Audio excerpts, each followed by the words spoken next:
Dito po sa ating binasa, ito ay patungkol sa Israel na makikita natin na bago man mangyari itong mga bagay na ito, bago mangyari ito mga kapatid, ay ang bansang Israel ay nasa kalagayan na gipit sila. No? Nahihirapan yung bansang Israel yung time na yon, at nagpasya sila na umalis muna at tumulak sila sa lupang sa Jordan upang makapamuhay doon, no? Kasi sa mga verse 1 hanggang 11 makikita natin doon na nabinasa ko kasi dati. Umalis sila sa bansang Israel kundi nagpatungo sila sa Jordan. At meron dong pangyayari mga kapatid na kung ating titingnan na malamang wala sa isip o wala sa hinagap ni Elisha na nagawa yun na mangyayari din in the future. Ito yung nung nakapunta na sila sa Jordan, bago sila tumawid yata, meron silang binungkal at yung hataw nung isang lalaki doon sa palakol, eh natanggal yung palakol, yung bakal, yung patalim, nahulog sa tubig. At yung tinuro niya, kasi kinabahan yung tao, kasi hiram lang daw yung palakol na yun. So, sinabi niya kay Elisha, at sinabi naman ni Elisha, saan nahulog? So, binatuhan ng kahoy, yung kung saan nahulog yung bakal. Pagkahulog ng kahoy doon, lumutang yung bakal. Biro mo mga kapatid, lumutang yung bakal. May nakita ako doon na yung paglutang ng bakal sa tubig ay tumutukoy sa mga bagay na darating, no? Kasi si Brother Branham, meron din siyang binanggit tungkol doon na in the future, pagdating ng panahon na ang sasakyan ay magiging hugis, di ba?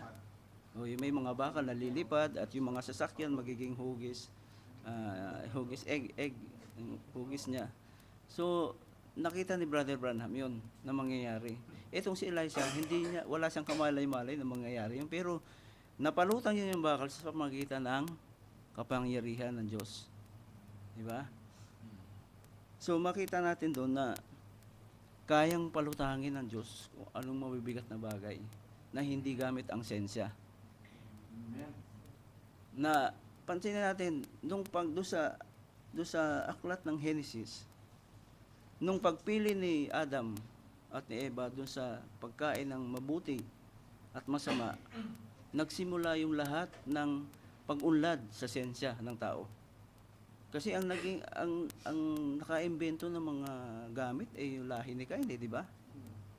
So, pagkapili nila Adam at ni Eva doon sa pagpili ng puno ng mabuti, pagkakaalam ng mabuti at masama, doon nagsimula yung sensya.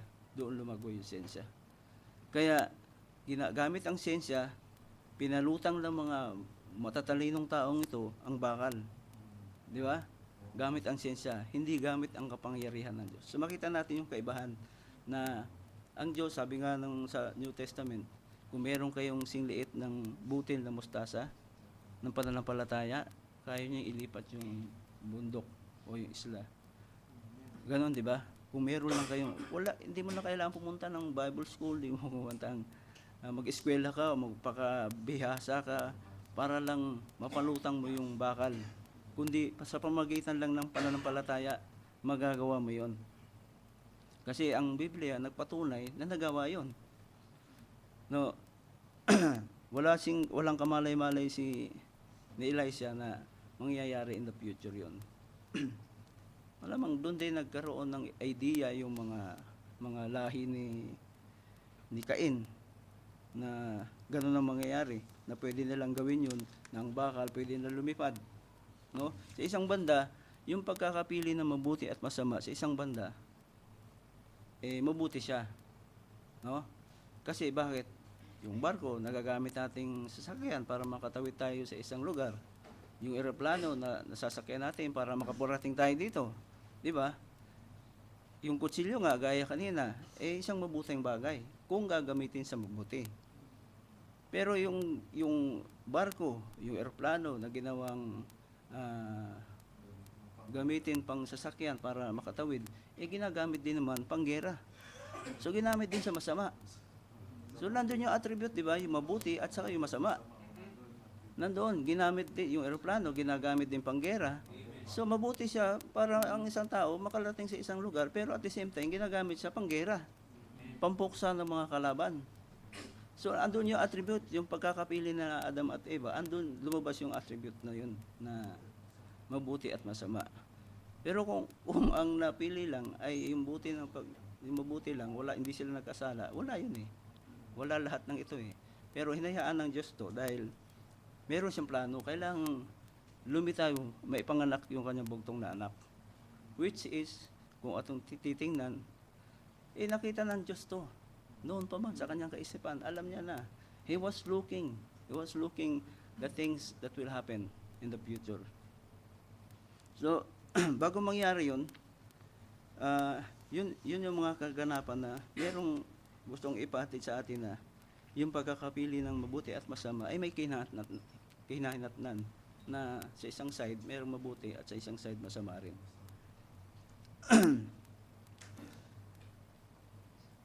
Kung ulitin natin, sabi niya, sa verse 12, one of his servants said, "None, O my Lord." Kasi nagtatanong siguro itong hari na ito. Sabi niya, sa verse 11, ang puso ng hari sa Syria ay nabagabag na mainam dahil sa bagay na ito. At kanyang tinawag ang kanyang mga lingkod at sinabi sa kanila, hindi ba ninyo ipapakilala sa akin kung sino sa atin ang sa hari ng Israel? Kumbaga, nagdududa siya kung may spy ba doon sa loob ng kaharian niya. Kasi yung plano niya, nalalaman ng Israel, nakakaiwas yung Israel. So, meron bang spy dito? Pakilala nyo nga sa akin kung may spy. Ang sabi ng servant niya, hindi po, Panginoon, sabi niya, none, my Lord or King, but Elisha, the prophet that is in Israel, nandun siya sa Israel. Tell it, the King of Israel, the words, sinasabi niya doon sa King ng Israel, yung mga bagay na sinabi mo doon sa loob ng iyong bedchamber, sa iyong silid. Pero mo yung hari ng Syria, nagsasalita siya ng mga balak niya tungkol sa Israel, doon sa kwarto niya, pero hindi niya maintindihan kung bakit nalalaman ng Israel yung gagawin niyang paglusob. See? Ano, may nakita kayo doon? Because yung bansang Israel, meron siyang isang propeta. At yung propeta na yun ay seer ng Diyos. Naguguluhan sila, di ba? Praise God. Pero sabi ngayon ng hari, then he said, go and find where he is. Sabi niya, hanapin niya kung nasaan siya. Para dakpin niyo siya o kunin niyo siya. Sabi niya, saying, behold, he is in Dothan. So, wala doon sa lugar ng Syria, yung propeta. Nandun siya sa Dothan, sabi ng kanyang servant. Kaya nagtataka yung hari ng Syria, paano nalalaman? Meron bang spy dito sa atin? Paano nalalaman ng Israel? Alam natin hanggang ngayon, di ba, ang Israel, ganun sila. Kung yung nagkaroon ng yung 6-day war, alam natin kung paano nilupig ng Israel yung mga kalaban niyang karatig na bansa. Alam niya kung paano yung tactic na gagawin niya para matalo yung kalaban. Pero yung mga kalaban niya sa karatig bansa, hindi nila alam. Ang sabi nga para tayo nakikipaglaban sa Diyos. Kasi doon sa aeroplano pa lang, ilan lang yung aeroplanong Israel, pero ang dami na papabagsak na kalaban. Di ba? Yung pagdating sa mga bomba, nagtanim ng bomba yung mga kalaban sa palibot sa Israel. Pero pinadala sila ng sandstorm, hinangin yung disyerto, naglitawan yung mga bomba, o hindi nakuha ng Israel. So ngayon, nakalabas yung Israel para sila lumusob. Ang akala ng mga kalaban, mamamatay na yung mga Israel pag lumabas. Kasi sasabog na yung mga bomba. Pero wala. Pero nakalabas sila, kaya nakalusob sila. Praise God. Alam natin kung sinong gumagawa ng mga kapatid. Kaya sabi niya sa 14, kaya siya ay nagsugo roon ng mga kabayo at mga karo at ng isang malaking hukbo at sila'y naparoon sa gabi. at kinubkob. Ito yung isang maganda ro. Alam natin, yung kalaban ng Diyos, gabi siya tumitira. Madilim. Sa madilim, no? Alam natin, gagaya nung sa mga diskuhan, sa mga party, madilim yun eh. Doon gumagalo yung kalaban eh. No, pag nandoon ka sa isang lugar, naranasan niyo ba yun? Napunta kayo ng sayawan? Sa probinsya kasi uso yung sayawan eh. Pag nandoon ka sa sayawan, anong feeling mo? Wala ka ibang, gusto mo lang magsayaw. So dayang-daya ka ng kalaban. Sige, magsayaw ka na magsayaw. Sige. Ubusin mo lahat yung mga chicks diyan, isayaw mo lahat 'yan.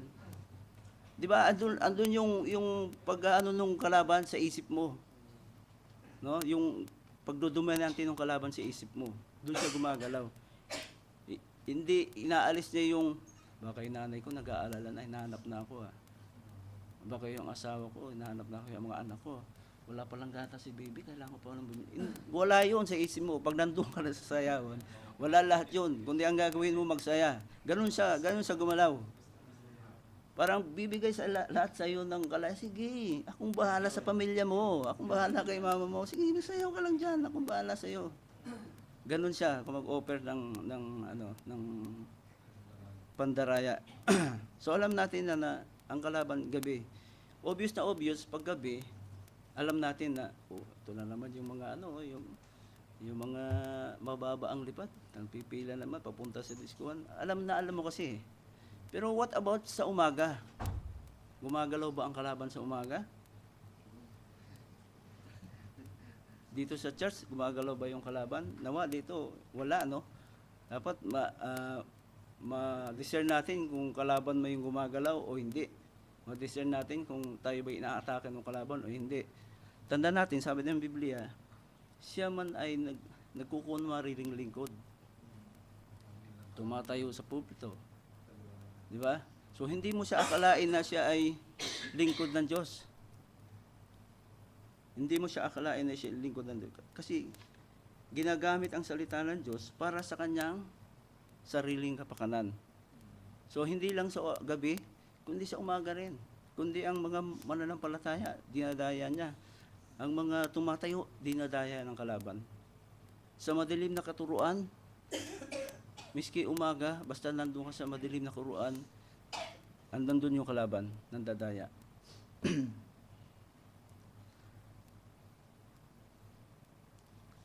Kaya, mga kapatid, doon sa sinasabi natin na kapag ang isang tao ay andun sa isang laglag na kalagayan, ano siya vulnerable siya sa pagdaya ng kalaban eh. Madali siyang madaya kapag marami siyang problema, pag marami siyang iniisip, pag meron siyang problema sa sarili niya, sa trabaho, andun umaatake yung kalaban. At kadalasan nahuhulog ang tao. Ang nangyayari, nagiging mainitin yung ulo niya. No? Hindi niyo ba napapansin, mainit ang ulo ng tao kapag may problema? Nangyayari yan sa karamihan kasi nadadaya na sila ng kalaban, hindi na napapansin. Pero kung alam natin, kung kilala natin kung ano yung galaw ng kalaban, hindi tayo madadaya. Sa halip, sasabihin natin, praise the Lord. Panginoon, hindi sa akin to, sa iyo to. Ikaw na ang bahala kasi inaalay ko na itong mga problema sa iyo. Sinukong ko na sa iyo itong problema to. Ikaw nang bahala mag-solve ito. Ayoko itong dalhin. So, bibigyan ka ng, hindi mo malalaman, bibigyan ka ng mga masosolve yung problema mo na hindi mo na inaasahan, kung saan manggagaling, yung mga tao na hindi mo inaasahan na tutulong sa'yo. Di ba? Mga ganon. Kaya dito sa puntong ito, yung kalaban, gabi siya umatake. Kasi para hindi siya makita ng bansang Israel. No, kinubkob na nila, pinaikutan na nila yung bansang Israel. Kaya nung kinabakahan, nung magising sila, ayan, sabi ng 15, at nang ang lingkod ng lalaki ng Diyos ay nagbangong maaga at naglabas, narito isang hukbo na may kabayo at mga karo ay napalibot sa bayan, at ang kanyang lingkod ay nagsabi sa kanya, Sa aba natin, Panginoon ko, paano ating gagawin? Siguro dalawa lang sila doon sa eksena na yun. Dalawa lang sila doon. Ang pangalan nito, Gehazi ba ang pangalan nito? Si Gehazi tsaka si Elisa. So dalawa lang sila. Nung magising sila, nakita nila ng mga kalaban, paikot na. So nag-alala yung kanyang servant, sabi niya, sa aba ko, anong gagawin natin, Panginoon ko? Pero ang sagot na Elisa, at siya sumagot, huwag kang matakot sapagkat ang suma sa atin ay higit kaysa suma sa kanila. Amen. Diba? Napakagandang sagot, diba? Fear not, for they with us are more than that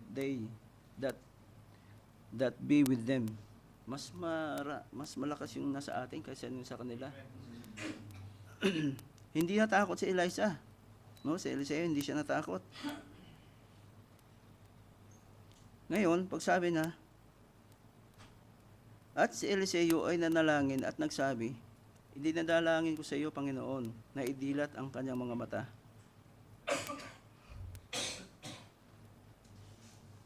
At siya ay nakakita at idinilit ng Panginoon ang mga mata ng binata at siya ay nakakita at narito ang bundok ay puno ng mga kabayo at mga karo ng apoy sa palibot na Eliseo. Nung nanalangin si Eliseo, nabuksan yung mata ng kanyang kasama para hindi matakot. Nabuksan yung mata ng kanyang kasama, nakita niya yung mga chariots of fire. So, ang dami. No?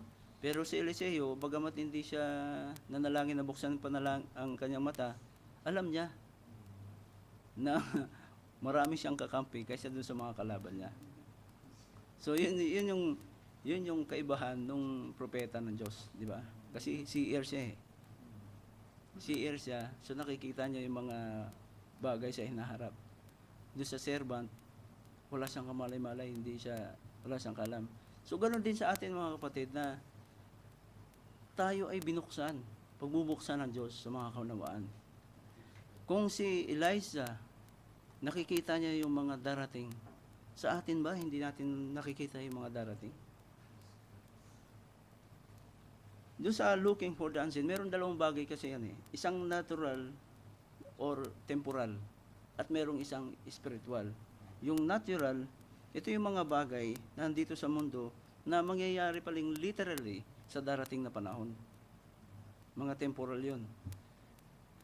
At yun namang spiritual, ito yung mga bagay sa langit na mangyayari din pero eternally naman. No? Eternally mangyayari. Like for example, bigyan natin na yung spiritual. Sa John 14:2, sabi doon, in my Father's house are many mansions. If it were not so, I would have told you, I go to prepare a place for you. Ito ay spiritual, isang bagay na sinabi ng Panginoong Sus na mangyayari in heaven eternally. Hindi ito, pag nangyari doon, temporal, mawawala lang din. Hindi, pag nangyari ito, tuloy-tuloy na yon, eternally na yon. No? Yung mansion na inihanda ng Panginoong Sus sa atin. At ano pa, yung eternal life. Ninanasan natin na magkaroon tayo ng eternal life. Di ba? Ang sabi ng John 10:28, and I give unto them eternal life, and they shall never perish, neither shall any man pluck them out of my hand. Wala na makakapag-alis sa kanya doon. Pag nabigyan na siya ng eternal life, he will never perish, sabi ng Biblia.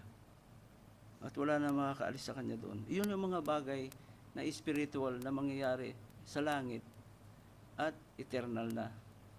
Yung mga bagay naman natural, ito yung mga bagay na nakikita ng mga propeta na mangyayari pa lang. For example, yung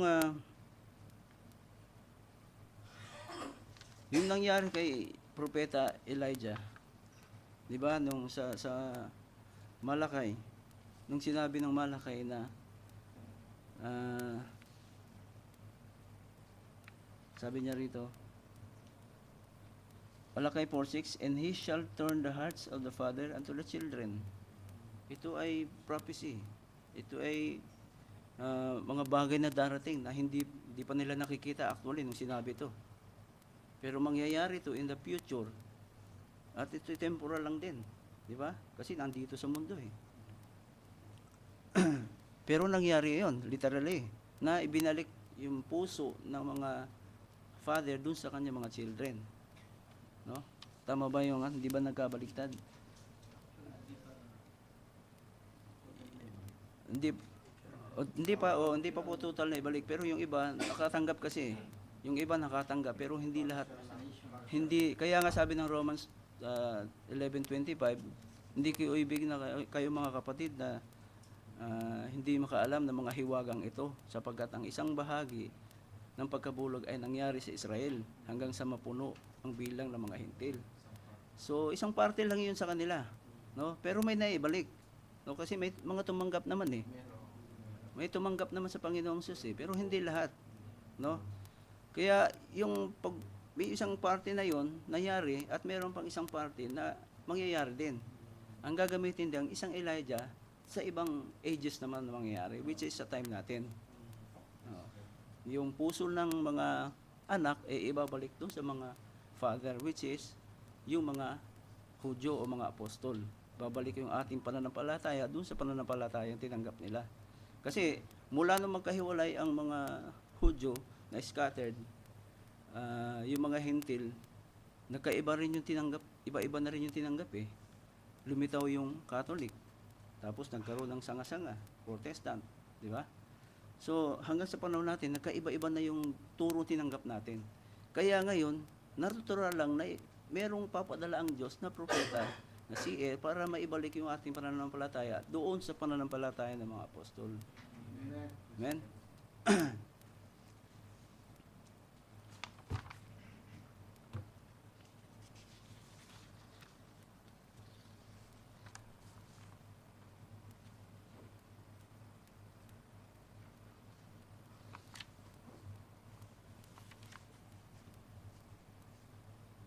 Kaya doon sa sinabi na natural, maraming bagay na nangyari. Katulad nung sinabi ni Isaiah na ipapanganak yung isang bata.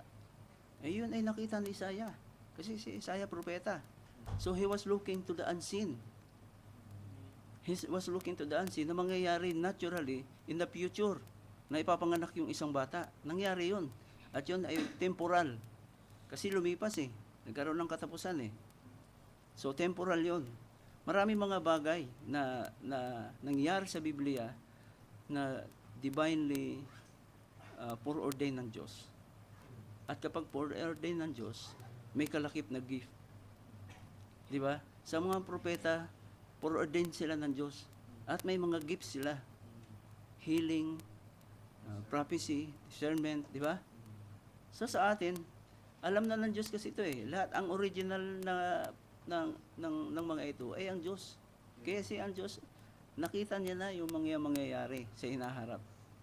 So, katulad ni John the Beloved, when he is in the Spirit, he was looking to the unseen ng mangyayari. Kaya yung ating sharing kagabi, napakaganda yun na biro mo si John, nakita niya yung mga bagay na mangyayari sa future, no? Part noon mangyayari eternally at part noon nangyayari literally. Kung titingnan natin yung stage ng 7 church ages, nangyayari lahat 'yon. No, nung nakita ni John 'yon, kung ano mangyayari, mga 'di ba? Puro symbols nga 'yon. Pero naunawaan ni John. Puro symbols. Karamihan hindi nakuunawa. Pero si John, naunawaan niya yon, symbols. Dahil nga sa kagalakan niya, dahil he was in the Spirit, nung makita niya yung vision na yon, susulat niya sana. Pero hindi pinasulat sa kanya. No? Ang pinakita sa kanya, mga symbols. So, ang naisulat doon, puro symbols din. Itinago yon, bakit? Kasi hindi para sa lahat, para lang doon sa mga pinili. So tayo naman, kung si John, nakita niya yung mga bagay na unseen na mangyayari, natuwa siya. So tayo rin ba hindi matutuwa kung nakikita natin yung mga unseen things na mangyayari? Spiritually, yung mga bagay na mangyayari sa langit, pagdating ng panahon, glorified in heaven. Hindi ba nakakatuwa na makita natin yung mga unseen things? We are looking to the unseen things. At yung mga unseen things na yun ang papalakas ng ating pananampalataya para tayo ay magpursige pa sa ating paglilingkod. Kasi hindi mo hahangarin yung mga unseen things na mangyayari, tapos temporal lang. Hindi mo hahangarin yun, di ba? Mangyayari lang temporal, tapos mawawala. Tapos wala na, pag mamamatay ka lang. Hindi, ang tinitingnan natin, yung buhay na walang hanggan. Yung pinangako ng Diyos sa atin. So, napakagandang yung mga bagay na yun. Naku, si Brother Branham, nakikita niya rin yung mga bagay. Itong revelation na to, na binigay ng Diyos sa ating kapatid na Brother Branham, ay he was also looking to the unseen. Na hindi man naintindihan to ng mga tao. Pero mo siya lang nakapagpahayag nito. Siya lang binigyan ng Diyos na mabigyan ng kapahayagan para malaman yung mga 7 church ages, 70 weeks, Godhead. Di ba? Yun ay mga unseen things na hindi naunawaan ng karamihan. Dahil sa dilim ng turo ng salibutan, hindi ito makita ng mga tao. At si Brother Branham ang napagkalooban na makita to kasi he was a prophet. And he is type of bride. At tayo ay type of bride. Kung tayo ay asawa, natural na ipapahayag sa atin. At kung naipahayag sa atin, ang tinitingnan ngayon natin, yung mga bagay na hindi nakikita ng mga tao. Yung mga pangako ng Diyos na hindi nila nakita. Yung mga kapahayagan na ito na hindi nila maunawaan. Yun yung nakikita natin. Kaya, praise God. At yung mga kaunawaan na yun, yung mga bagay na pangako ng Diyos, nakita natin. Pero nyo mga kapatid, tandaan, isipin nyo lang uli. Nung bang kayo nandun sa kabila, sa iba pang mga denomination, naisip nyo ba, dumating ba sa isip nyo yung mga kaunawaan na ito? Nagbigay ba sa inyo ng kagalakan na marinig yung mga bagay na ito, yung mga kapahayagan na ito, yung mga napagsisharingan natin, nagbigay ba sa inyo ng kagalakan? Amen, di ba? Nagbigay ng kagalakan. Pero noon, ano ba yung naririnig natin? Wala. Wala. Masaya ba tayo doon? Ang nagiging takbo nga ng ano natin, parang nakikipag-fellowship ka lang. Pero walang kaunawaan. Walang kaunawaan. Hindi ka nabubuksan katulad ng tinatanggap natin dito mga kapatid. At yun ang mahalaga doon. Kasi ang pinapalakas nga natin, hindi yung ating physical na body, kundi yung ating pagkataong panloob. Yun ang pinapalakas natin. Kaya ang kailangan natin is spiritual. Spiritual food. Hindi yung yung material food na papalakas lang sa ating katawan. Alam natin na itong katawan nito ay iiwan o iiwatin babalik sa alabok. Pero pagdating ng pag-agaw, babaguhin ito sa isang inlap lang. No? Napakagandang isipin kasi na yung mga bagay na yun na tinanggap natin, ayun yung mga bagay na hindi nakita ng salibutan, pero nakita natin, mga unseen things. Yung mga pangako ng Diyos na eternal life, na naunawaan natin, na hindi naunawaan ng mga iba. Kasi yun, pag tinanong sila, maliligtas ba kayo? Hindi po namin alam kasi Diyos lang nakakaalam yan eh. Pero pag may namatay, sasabihin ng mga namatayan, papasalamat po kami sa Panginoon kasi siya po ay nandoon na sa langit. Yung mga unbeliever yung mga hindi tumanggap, ganun maririnig mo sa kanila. Nandun, miski yung tao lasinggero, miski yung tao maraming ginawang mga gulo doon sa lugar nila, pag namatay yun, napapasalamat po kami kasi nandun na siya sa langit. Pero mo yan. So, wala talaga yung kaunawaan kung ano yung pinangako ng Diyos, kung ano yung, basta kiniklaim lang nila na ligtas. Hindi ganon ang Diyos, hindi ganon. Merong pinili ang Diyos na tatanggap sa kanyang mga salita. Merong pinili ang Diyos na mararapture. No? Hindi lahat mararapture, pero may pinili ang Diyos na mararapture. At isa tayo sa mga yun. Isa tayo sa mga doon sa mga mararapture. So, ano pipiliin nyo? Mararapture o hindi? Piliin natin yung mararapture. Pero kukunin ng Diyos yung buhay natin na hindi pa mangyayari yun. iisipin lang natin na natulog. Di ba? Kasi pag darating ng agaw, sabi ng Biblia, hindi tayo mangunguna doon sa mga nangamatay, kundi sila yung unang babangunin bago tayo. So hindi pa rin tayo mauhuli. Di ba? Mauuna pa rin tayo kahit mauna tayo matulog sa kanila, sa ating mga kapatid. Kung mayroong mauna sa atin, mauna pa rin tayo magunin sa mga nabubuhay. So, praise God, doon sa mga salita na ito, doon lang po tayo dinala ng Panginoon. Praise God. Hallelujah, Lord. Yes. Salamat po.